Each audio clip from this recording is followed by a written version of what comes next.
Welcome back. ఆయన senior నేత, అలాగని రాజకీయాలను మాత్రం సీరియస్ గా తీసుకొని నాయకుడు. కానీ ఆయన ఆశీస్సులు అండదండల కోసం అన్ని పార్టీల నేతలు ప్రయత్నిస్తూ ఉంటారు. ఏ పార్టీ కూడా ఆయన్ను లైట్ గా తీసుకోదు. అలా అని హత్తుకొని తమతో ఉన్నాడని చెప్పుకోదు.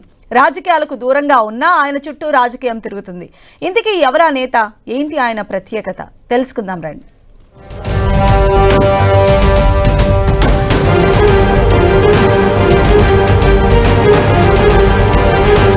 ముద్రగడ పద్మనాభం రాష్ట్ర రాజకీయాల్లో పరిచయం అక్కర్లేని పేరు.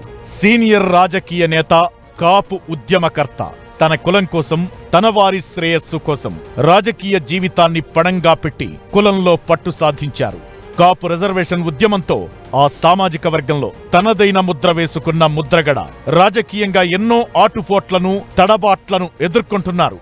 40 ఏళ్లకు పైగా రాజకీయ అనుభవం ఉన్న, స్పష్టమైన రాజకీయ ఆకాంక్షలు ఉన్న, ఎందుకనో వర్తమాన రాజకీయాల్లో తనదైన ముద్ర వేయలేకపోతున్నారు పద్మనాభం.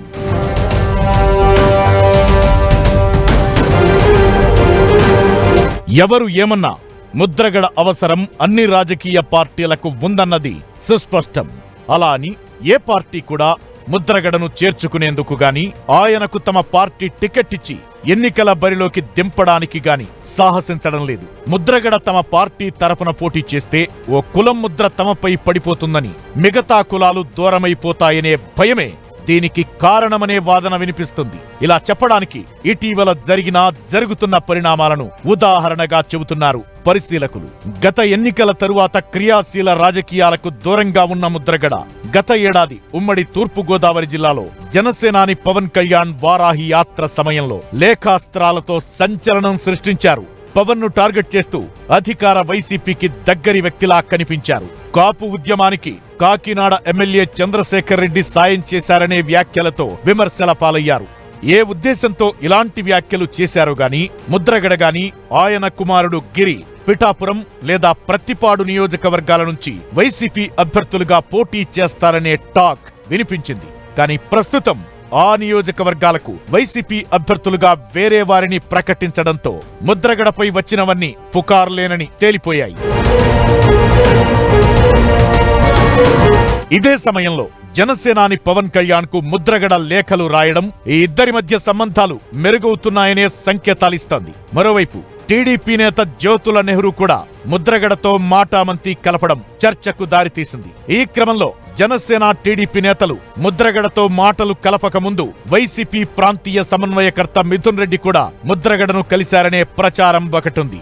ఇవన్నీ పరిశీలిస్తే ఏపీలోని ప్రధాన రాజకీయ పార్టీలన్నీ ముద్రగడతో సత్సంబంధాలు కోరుకుంటున్నట్లే కనిపిస్తోంది. ప్రతి రాజకీయ పార్టీ ముద్రగడతో మంచి సంబంధాలు కోరుకుంటూనే రాజకీయంగా ఆయన్ను అవసరానికి వాడుకుని వదిలేస్తున్నాయనే భావన ఆ సామాజిక వర్గంలో కనిపిస్తోంది. 1978లో రాజకీయాల్లో ప్రవేశించిన ముద్రగడ ఎంపీగా, మంత్రిగా పనిచేశారు.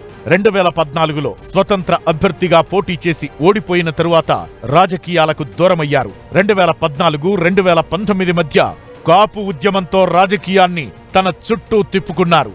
2019 తరువాత గతేడాది వరకు రాజకీయంగా ఎలాంటి ప్రకటనలు చెయ్యని ముద్రగడ జనసేనానికి రాసిన లేఖల ద్వారా మళ్లీ తన ఉనికిని చాటుకున్నారు.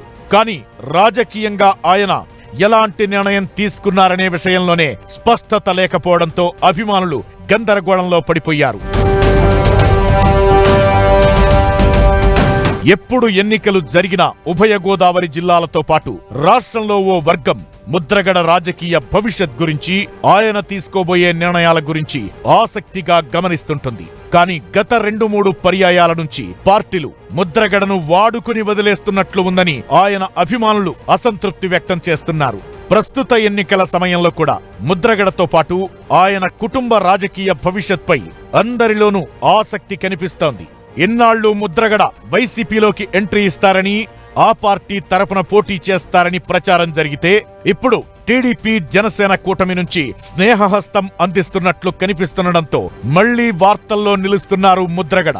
మరి తాజా రాజకీయ పరిణామాలైన ముద్రగడకు అనుకూలంగా మారతాయో లేదో వేచి చూడాల్సిందే.